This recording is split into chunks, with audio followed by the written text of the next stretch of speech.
예, 시작하겠습니다. 예, 고맙습니다. 안녕하십니까. 바른미래당 이종철 대변인입니다. 오늘 더불어민주당 이해찬 당대표의 신년 기자회견이 있었는데요. 그 내용과 관련해서 좀 말씀드리겠습니다.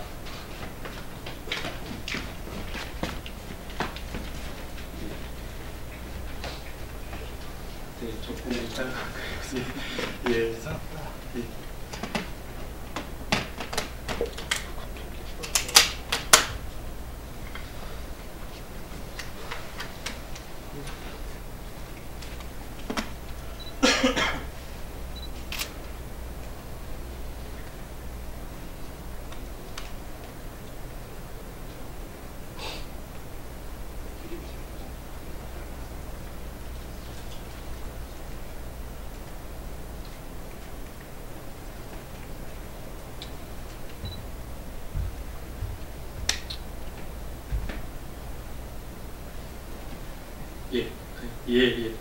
다시 시작하겠습니다. 예, 바른미래당 이종철 대변인입니다. 오늘 더불어민주당 이해찬 대표의 신년 기자회견이 있었습니다. 그래서 관련해서 좀 말씀드리겠습니다.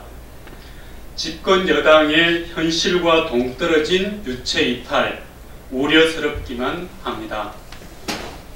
더불어민주당 이해찬 대표가 문재인 대통령의 셀프 용비 어천가를 따라한 데 불과한 것이 놀랍기만 합니다. 현실과 동떨어진 유체 이탈의 극치를 보여주는 것 같습니다. 백척간두 위태롭기만 한 한국 경제에 대한 위기의식을 눈꼽만큼도 찾아볼 수 없습니다. 반도체마저 어렵다는 총체적 제조업 붕괴, 40대 고용 전력, 자영업 몰락이라는 지난 한 해 이 정부가 키운 3대 덫이 끔찍하게 입을 벌리고 있는 현실입니다. 소상공인, 자영업자를 위하는 듯 앞세우지만 결국 최저임금 인상의 역풍을 면피하려는 꼼수로밖에 보이지 않습니다. 여당이 대통령을 뒷받침하면서도 꼭 필요한 고언은 할 줄도 알아야 하는데 전혀 그렇지 못합니다. 최저임금의 동결은 고사하고 속도 조절조차 꺼내지 못하는 백지 상태가 안타까울 뿐입니다.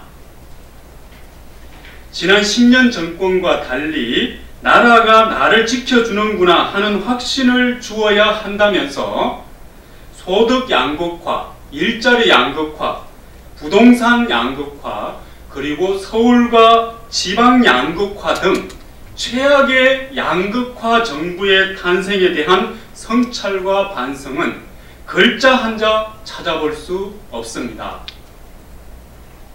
꼭 필요한 노동개혁에 대해서는 이런 방구도 없이 사회적 대화가 잘 되고 있다는 엉뚱한 소리를 하고 있습니다.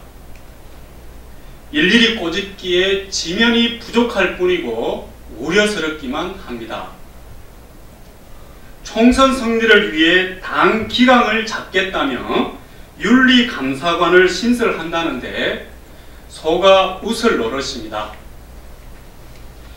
이해찬 대표는 이재명 지사의 부도덕, 김정호 의원 공항갑질, 박범계 의원 공천흥금 의혹, 손혜원 의원 막말 등 공당으로서 최소한의 윤리적 책임이 따르는 사안이 불거질 때마다 정반대로 움직였습니다. 늘 정반대로 움직였습니다. 국민들은 국민 눈높이와는 거리가 있는 도덕불감, 오만불통, 보신정당임을 일찌감치 낙인 찍었습니다. 장애인 비하 발언 등 본인의 숱한 구설수부터 기강을 잡아야 할 것입니다. 장애인 비하 발언 등 본인의 숱한 구설수부터 기강을 잡아야 할 것입니다. 김태우 수사관과 신재민 전 사무관을 조직 부적응자로 발언한 것은 결국 또 하나의 망언을 보태는 꼴입니다. 이해찬 대표는 전 정권의 책임을 돌리는 인식과 은사를 이제 그만 거두기를 바랍니다. 무언가 말을 하려면 과거 정권 10년 탓 없이는 논리가 안 서는 것인지 도대체 한번 물어보고 싶습니다. 집권 여당이 되고 3분의 1을 돌았으면 이제 자기 책임이라는 점을 분명히 해야 할 것입니다. 실제 국민의 팍팍한 삶이 나아지지 않는 현실에 대해 말이 아닌 행동과 결과로서 보여주어야 할 것입니다. 굳건한 안보에 기초한 한반도 평화, 경제개혁과 민생 등 변화를 위한 몸부림이라면 우리는 늘 협조하고 협력할 것입니다. 예, 이상입니다. 예, 고맙습니다.